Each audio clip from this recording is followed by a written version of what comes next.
first chapter of the 6th canto of Srimad Bhagavatam relates the history of Ajamil, who was considered a greatly sinful man. We should know for certain that the cause of all painful life is sinful actions we committed in the past. Sinful activities are painful both in this life and in the next. Sometimes one who is very alert so as to not commit sinful acts is victimized by sinful life due to the misgivings of his lust, greed, and anger. In Bhagavad Gita, chapter 4, verse 26, Lord Krishna says, "Even if you are considered to be the most sinful of all sinners, when you are situated in the boat of transcendental knowledge, Bhakti Yoga, you will be able to cross over the ocean of miseries."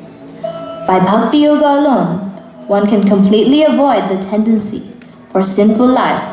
Bhakti or devotional service is so potent that one who has fixed his mind at the lotus feet of Krishna is guaranteed not to meet the Yamadutas, the order carriers of Yamaraj, even in dreams. To prove the strength of devotional service, Shukadev Goswami describes the history of Ajamil in Canto 6, chapters 1, 2, and 3. There once lived a young Brahmin called Ajamil in a city called Kanyakubja. Ajamil was compassionate and kind to all. He lived with his parents and young wife and always chanted his prayers and mantras and offered respects to his parents and spiritual master.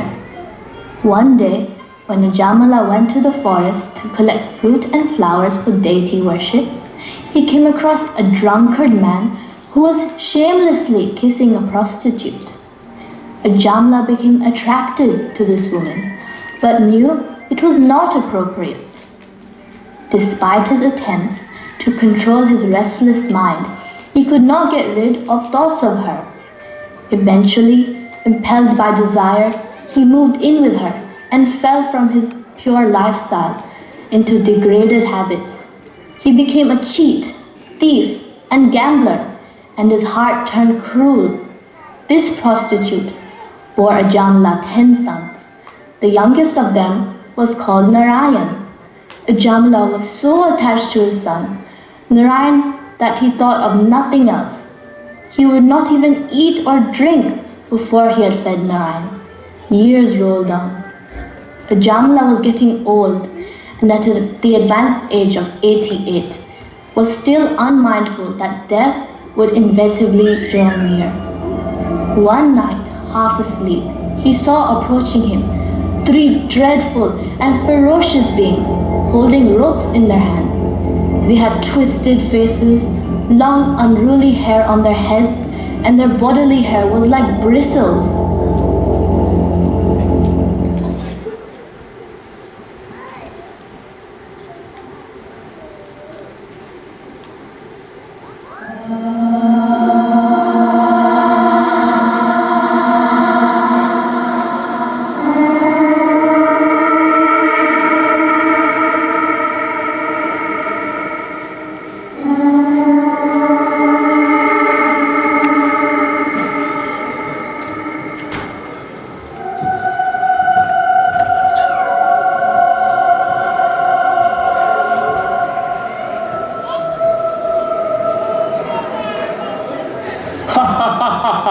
Ajamil, you sinner, your time is up.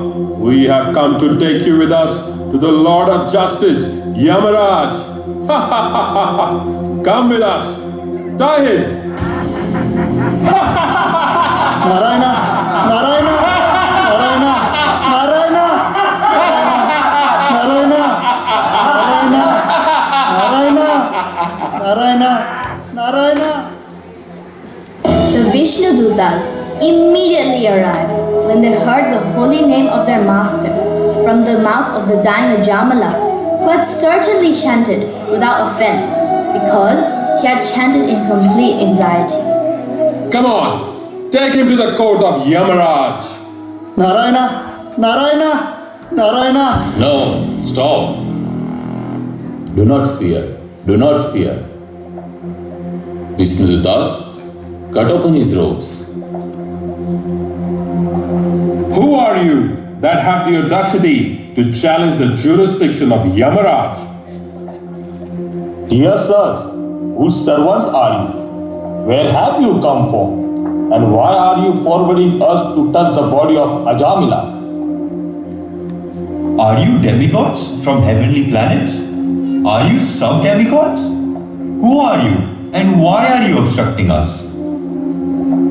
If you are actually servants of Yamaraj, you must explain to us who are the actual candidates for punishment and why do you want to take Ajamila to Yamaraj? The candidates for punishment are those who have deviated from their prescribed regulative duties. In proportion to the extent of one's religious or irreligious actions in this life, one must enjoy or suffer the corresponding reactions of his karma in the next. And this sinner Ajamila must suffer for his irreligiosity. In the beginning, this Brahmana named Ajamila studied all the Vedic literatures. He was a reservoir of good character, good conduct, and good qualities, firmly established in executing all the Vedic injunctions. He kept his mind and senses under control. Once this Brahmana Ajamila, following the order of his father, went to the forest to collect fruits and flowers. On the way home, he came upon a very lusty fourth-class man who was shamelessly embracing a prostitute. And when Ajamila saw this scene, the dormant lusty desires in his heart awakened, and in illusion he fell under their control, even though he tried his best to remember the instructions of the Shastras. Having lost all his good sense and drowned in the thoughts of this prostitute, Ajamila took her to his house and abandoned all the regulative principles of a Brahmana. He engaged in sinful acts in her association and spent all his inherited money in fulfilling the desires of this lady. He even gave up his chaste, caring, and dutiful wife, who came from a very respectable family. This Ajamila irresponsibly spent his long lifetime transgressing all the rules and regulations of the Vedas and scriptures, living sinful life, eating tamasic food prepared in the mode of ignorance, drinking intoxicating beverages, cheating and looting people, and countless other things. Therefore, he is full of sins. He is unclean and is addicted to forbidden activities. This man Ajamila did not undergo atonement. Therefore, because of his sinful life, we must take him into the presence of Yamaraj for punishment. There, according to the extent of his sinful acts, he will be punished and thus purified. Ajamila has already atoned for all his sinful actions. Indeed, he has atoned not only for sins performed in one life, but for those performed in millions of lives. For in a helpless condition, he chanted the holy name of Narayana. Even though he did not chant purely, he chanted without offense, and therefore he is now pure.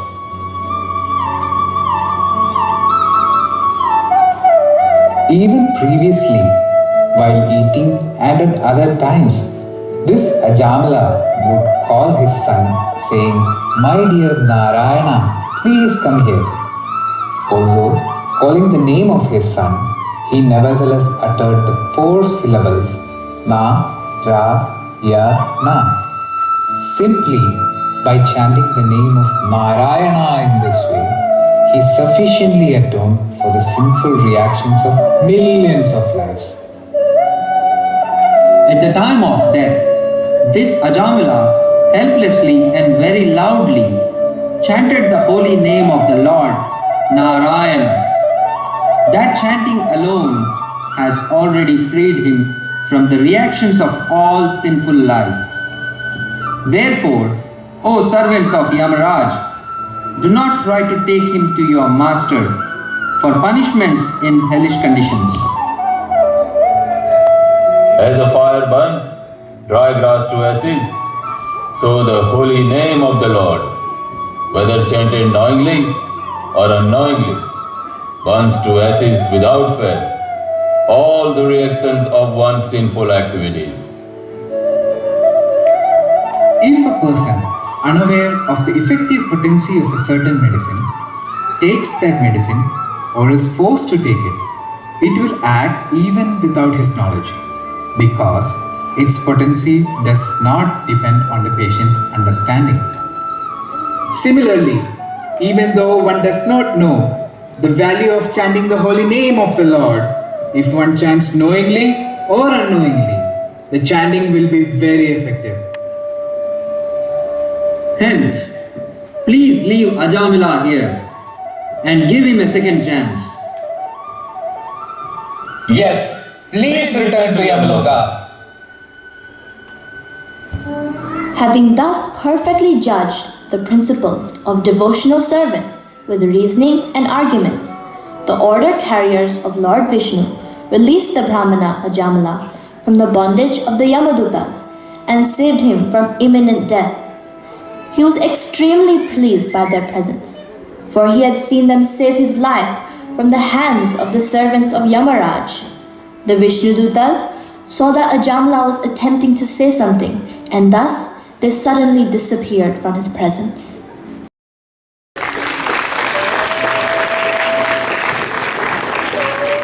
Having been released from the nooses of Yamaraja's servants, the Brahmana Ajamila, now free from fear, came to his senses. After hearing the discourses between the Yamadutas and the Vishnudutas, Ajamila could understand the religious principles mentioned in the Vedas. He could also understand that the transcendental activity of chanting the holy name of the Supreme Lord Vishnu or Krishna is above everything. Furthermore, Ajamila heard glorification of the name, fame, qualities, and pastimes of the Supreme Personality of Godhead. He thus became a perfectly pure devotee. He could then remember his past sinful activities, which he greatly regretted having performed.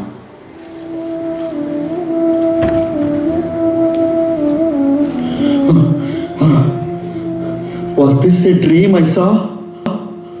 Or was it reality? I saw fearsome men with ropes in their hands coming to arrest me and drag me away. Where have they gone? Where have they gone? And where have those beautiful and liberated persons gone who released me from getting arrested and saved me from being dragged down to the hellish regions?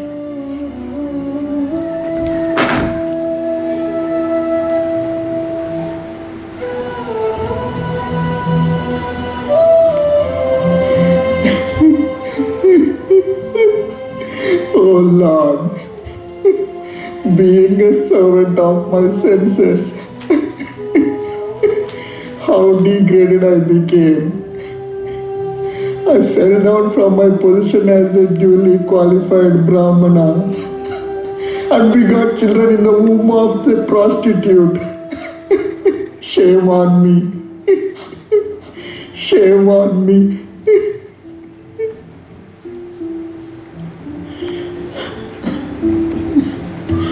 I acted so sinfully that I degraded my family tradition. I gave up my chaste and beautiful young wife. My father and mother were old and had no other son to take care of them. But I didn't do any help and they lived with great difficulty. And like an abominable man, I ungratefully left them in that condition. It is now clear that as a consequence of such activities, a sinful person like me must be thrown into the hellish conditions meant for those who have broken the religious traditional principles and must suffer extreme miseries there.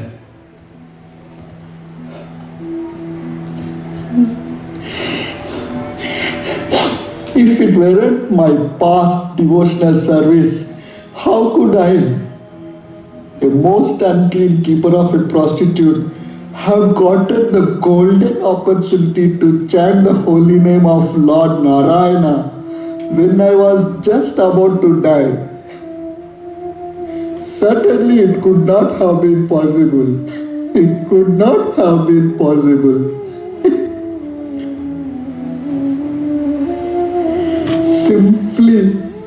Simply because I chanted the holy name of Lord Narayana in the association of devotees, my heart is now becoming purified. All glories to the Lord Narayana. All glories to the Lord Narayana. Now I am determined. Now I have become fixed in the absolute truth, and I will go to Haridwar and practice devotional service and fix my mind on the lotus feet of Lord Krishna. Hare Krishna, Krishna Krishna, Hare Hare, Hare Ram, Ram Ram, Hare Hare. Because of a moment's association with devotees, the Vishnudutas, Ajamil detached himself from the material conception of life with determination. Thus freed from all material attraction, he immediately started for Haridwar, where he took shelter at a Vishnu temple, executed the process of Bhakti Yoga. He controlled his senses and fully applied his mind in the service of the Lord.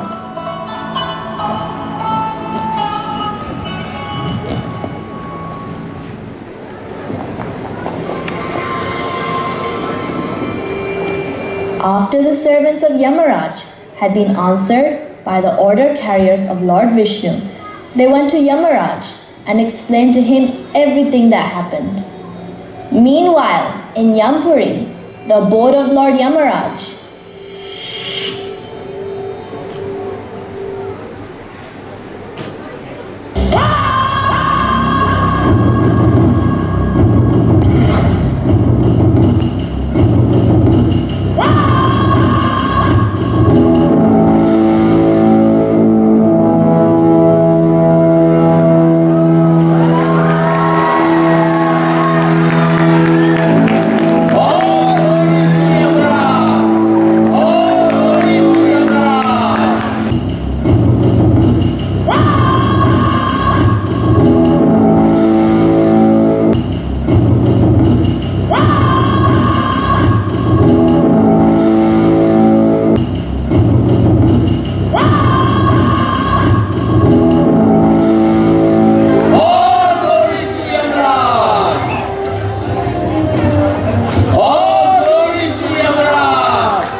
How are the hellish planets operating, Chitragut? Are the inhabitants being tortured well?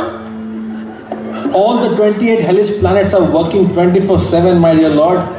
The Yamdutas have been doing overtime due to the influx of sinful people. There are more sinners coming today also, my Lord. Where is the list, Chitragut? Here it is, my Lord. Bring them to me quickly. Yamdutas, bring all the sinners immediately whose time is up.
The sinners are here, my lord.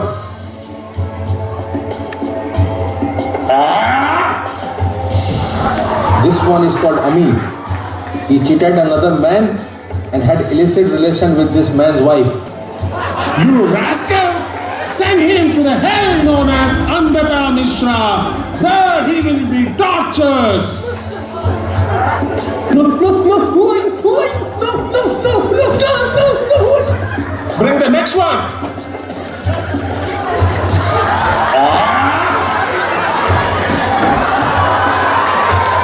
This one is called Chandu. This person killed poor innocent animals and ate them enjoyingly. You cruel man! You killed poor innocent animals! Send him to the Raunava hell, where those same animals will torment him and eat his flesh! No, don't take me. Oh. Who is next?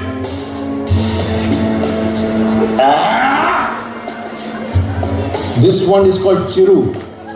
This person used to rob people, drink liquor, and has committed many other sinful acts, my dear Lord. I order, take him to the Ayapana hell and pour hot melted iron into their mouth. No. What happened? No.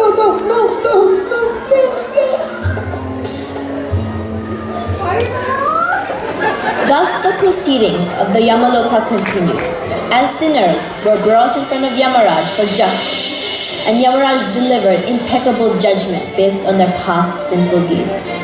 In the meantime, the order carriers of Yamaraj, who were baffled and defeated by the Vishnudutas, returned to their master to tell him of this astonishing incident.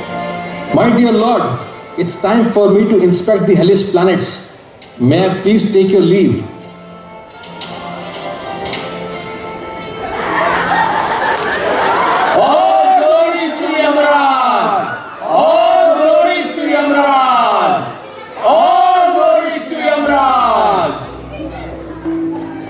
What brings you here, my dear servants? It was our understanding that you are that supreme judge and that you have jurisdiction even over the demigods. Our impression was that you are the master of all living entities, the supreme authority who discriminates between the pious and impious activities of all human beings. But now we see that the punishment ordained under your authority is no longer effective, since your order has been transgressed by those wonderful and perfect persons. Yes, my lord, we were bringing the most sinful Ajamila towards the hellish planets, following your orders. When those beautiful persons from Siddhaloka forcefully cut the knot of ropes with which we were arresting him. As soon as the sinful Ajamila uttered the name Narayana, these beautiful men immediately arrived. We wish to know about them from your lordship. If you think we are able to understand them, kindly describe who they are. Lord Yamaraj, the supreme controller of the living entities, was very pleased with his order carriers because of hearing from them the holy name of Narayana. He remembered the lotus feet of the Lord and began to reply. My dear servants, the wonderful perfect persons you saw were the Vishnudutas. The order carriers of Lord Vishnu who are worshipped even by the demigods, and they possess wonderful bodily features exactly like those of Lord Vishnu and are very rarely seen. The Vishnudutas protect the devotees of the Lord from the hands of enemies, from envious person, and even from my jurisdiction, as well as from natural disturbances.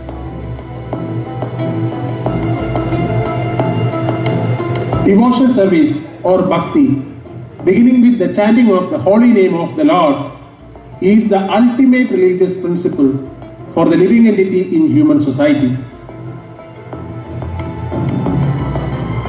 My dear servants, who are as good as my sons, just see how glorious is the chanting of the holy name of the Lord.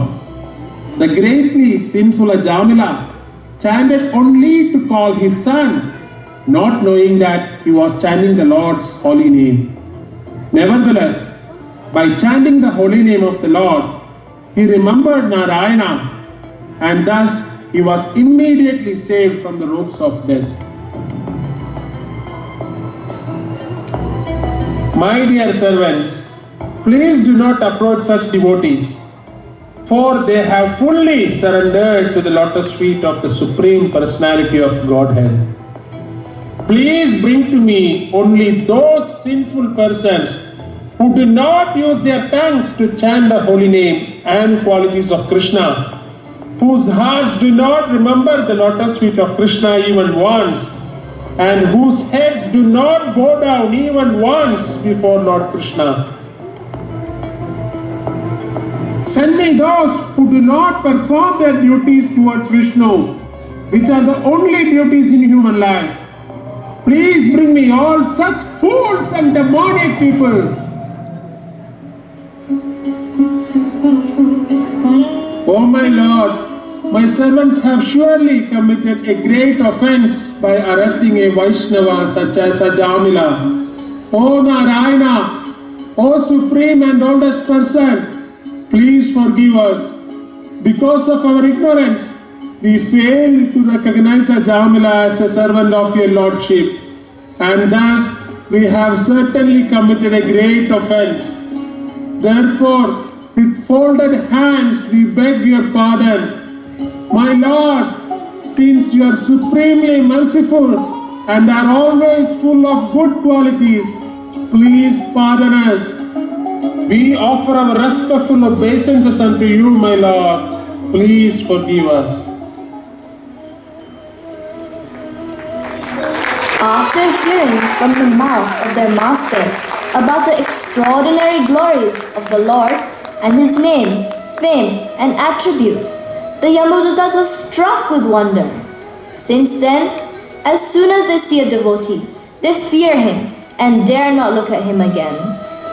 The chanting of the holy name of the Lord is able to uproot even the reactions of the greatest sins. Therefore, chanting of the holy names is the most auspicious activity in the entire universe.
Hare Krishna,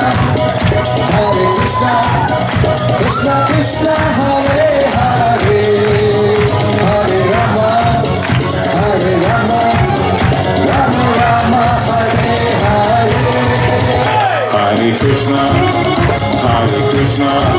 Krishna Krishna, Hare Hare, Hare Rama,